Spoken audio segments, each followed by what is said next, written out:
BDS கான்செப்ட்டுக்கு எப்படி ticket எடுக்கிறதுன்னு இப்போ தான் நான் கேட்டுட்டு வந்தேன். அண்ட் 2 டைப்ஸில் எடுக்கலாம். நார்மலாக நம்ம டிக்கெட் எடுக்க போனோம்னா நாரி போயிடுவோம் கைஸ், நாரி போயிடுவோம். ஏன்னா கண்டிப்பாக நம்மளுக்கு கிடைக்காது. எல்லாருமே அந்த வழியில் தான் ட்ரை பண்ணுவாங்க. பிடிஎஸ் ஆர்மிஸி இல்லாதவங்க, இந்த இன்ஃப்ளூயன்ஸாக இருக்கிறவனுங்க கும்பலாக அடிச்சுட்டு போயிடுவானுங்க வேறு. So BDS army membership card இருந்தால் நம்மளுக்கு முன்னுரிமை அப்படி கிடைக்கும்னு சொன்னாங்க. சரிட்டா கழுதப்புள்ள எவ்வளோ விலை இருக்கும்னு போய் பார்க்கலாம்னு சொல்லி போய் பார்த்தா நம்மளுக்கு தெரியாத டாலர் விலையில் போட்டுருந்தாங்க. சரி அதை அப்படியே கணக்கு போட்டு இந்தியன் மணியில் பார்த்தா 1000 சில்லறை, அது 2000 ரூபாக்குள்ளே தான்.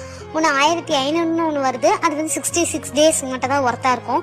இதுவே 1900 சம்திங் 2000 ரூபாக்குள்ளே நம்ம எடுத்தோம் அப்படின்னா 365 டேஸ்க்கு வந்து அந்த கார்டு வந்து நம்மளுக்கு ஒர்க் ஆகும். உங்களுக்கே தெரியும் மெம்பர்ஷிப் கார்டு எடுத்தால் என்னென்ன பெனிஃபிட் வரும். லைவில் வந்து சப்டைட்டில் அது மாதிரி பிளாப்லாம் நிறைய வரும். உங்களுக்கு எல்லாம் கேளுங்க, கமெண்ட் பண்ணுறேன். இப்போ நம்ம இந்த கார்டை வாங்கிட்டோம்னு வச்சுக்கோங்களேன், கரெக்டாக பிடிஎஸ் வரும்போது நம்மளுக்கு நோட்டிஃபிகேஷன் எல்லாமே விவஸில் தான் வரும். சரிடா எப்படி அடிச்சு பிடிச்சி நம்ம 10,000 ரூபாக்குள்ளே தான் இருக்குன்னு வச்சுக்கோங்க. டிக்கெட் எடுத்துருவேண்டா, வண்டி செலவுக்கு வேண்டாம் காசு தருவா. ஏன்னா நாங்கள் சென்னையில் இருக்கோம்டா. ஏன்னா சவுத் இந்தியன்ஸை பார்த்தா உங்களுக்கு எப்படா தோணுது? எல்லாத்தையும் எடுத்துகிட்டு போய் நார்த் இந்தியன்ஸை வச்சா பையா ஏக் பிளேட் பானிபூரி, அதை தவிர எனக்கு ஹிந்தி வார்த்தை எதுவும் தெரியாதுடா. நான் இங்கேருந்து மும்பைக்கு வரணும்னால 2 நாள் ஆயிரும்டா. வேறு இடம் எனக்கு தெரியாதுடா. தயவு செஞ்சு சவுத் இந்தியாவில் கொஞ்சம் போடுங்கடா ப்ளீஸ்.